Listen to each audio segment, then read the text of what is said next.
안녕하세요, 미주토피아입니다. 오늘 영상은 조금 특별합니다. 직장 생활로 바쁜 와이프가 홀로 실행하고 있는 10년 장기 나스닥 투자 프로젝트가 어느덧 12주차를 맞이했습니다. 전업 투자자인 저는 매일 모니터 앞에 앉아 시장의 파도를 읽지만 본업이 따로 있는 와이프는 그 파도 속에서도 자신만의 항해를 묵묵히 이어가고 있죠.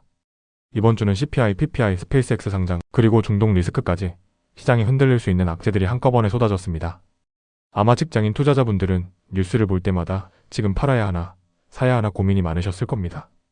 그래서 오늘은 와이프의 계좌를 공개하기에 앞서 전업 투자자인 제가 이번 주 시장을 어떻게 읽었고 왜 우리는 이 혼란 속에서도 원칙을 지켜야 하는지 그 핵심을 정리해드리겠습니다. 이번 주 시장의 서막은 소프트웨어에서 하드웨어로의 이동이었습니다. 나스닥 지수가 오르는 것처럼 보여도 정작 개별 종목을 뜯어보면 참담했죠. 지수는 반도체라는 하나의 기둥이 간신히 버티고 있었습니다. AI라는 거대 담론을 넘어 이제는 실제 매출과 이익을 지키는 실물 경제의 힘이 중요해졌음을 시장은 반도체 섹터를 통해 증명하고 있었습니다. 수요일 밤 모두가 숨죽였던 CPI 소비자 물가 지수가 발표됐습니다. 헤드라인 4.2%라는 수치에 대중은 공포를 느꼈지만 전업 투자자인 제가 주목한 건 근원 CPI였습니다. 인플레이션의 주범이 에너지라는 일시적 요인에 국한되어 있다는 건 물가가 구조적으로 붕괴하는 게 아니라는 방증이죠. 결국 투자의 고수들은 이 수치에서 2차 전이의 공포가 꺾이고 있음을 읽어냈습니다. 하반기 포트폴리오를 준비하는 저는 이날 반도체 위주로 분할 매수를 시작하였습니다. 목요일은 그야말로 드라마였습니다. PPI 생산자 물가 지수 발표로 장 초반 시장은 약세를 보였습니다. 하지만 새벽 2시 30분 트럼프 대통령의 이란을 공격하지 않겠다는 한마디가 상황을 반전시켰습니다.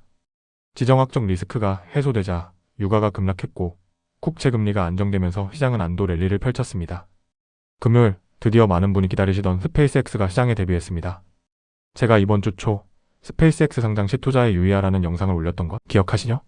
다들 그 영상 보시고 흥분된 시장 분위기 속에서도 냉철함을 유지하셨을 거라 믿습니다. 실제 결과는 어땠을까요?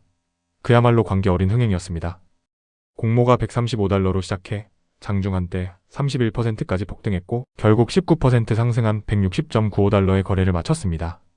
상장 첫날 시가총액 2조 2천억 달러를 달성하며 단숨에 전세계 상장 기업 시총 6위로 올라섰습니다. 기관과 개인으로부터 무려 3,500억 달러 이상의 매수 주문이 몰린 결과죠. 하지만 여러분, 투자는 흥행에 베팅하는 게 아닙니다. 여전히 흑자를 내지 못하는 기업에 단숨에 2조 달러라는 천문학적 가치가 매겨지는 것이 과연 정상적인 시장의 판단일까요? 시장 내부에서도 이에 대한 회의적인 시각이 여전히 팽팽하게 맞서고 있습니다. 여러분, 이번 주 시장 어떠셨습니까? 뉴스 하나하나에 일을 비했다면 아마 하루가 1년 같았을 겁니다. 하지만 투자는 누가 더 뉴스를 빨리 읽느냐가 아니라 누가 더 자신의 원칙을 길게 유지하느냐의 싸움입니다. 전업 투자자인 제가 시장을 분석하고 그 방향성을 제시하지만 결국 10년이라는 긴 마라톤을 완주하는 것은 매일 바쁜 일상을 보내는 직장인 투자자, 바로 제 와이프 같은 분들입니다. 12주라는 시간 동안 시장이 요동쳐도 묵묵히 정해진 날짜에 정해진 금액을 매수해온 와이프의 계좌가 오늘 어떤 성적을 냈는지 지금 바로 확인해 보겠습니다. 본격적인 현황 공개에 앞서 미주토피아의 10년 적립 투자 규칙을 빠르게 정리해드립니다. 매주 10만원이라는 작은 시작이 10년 뒤 어떤 놀라운 결과로 돌아올지 그 과정을 가감없이 기록하겠습니다. 매수 방식은 토스증권 소수점 매수를 활용해 매주 약 10만원씩 정밀하게 분할 매수합니다. 환전 수수료가 저렴한 낮 시간인 오전 9시에서 오후 4시 사이에 미리 환전을 마치고 미국 시장이 열리면 해당 달러로 즉시 매수합니다. 첫째, 하락폭 0%에서 마이너스 15% 구간일 때는 QQQ 1배수를 매수합니다.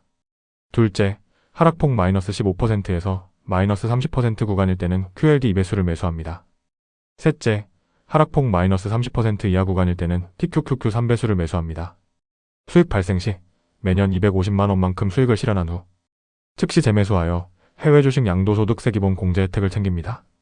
약 5,210만원의 원금이 나스닥의 성장과 만나 어떤 열매를 맺을까요? 자, 그럼 이번 주와 현재까지 매수한 현황 지금 바로 공개합니다.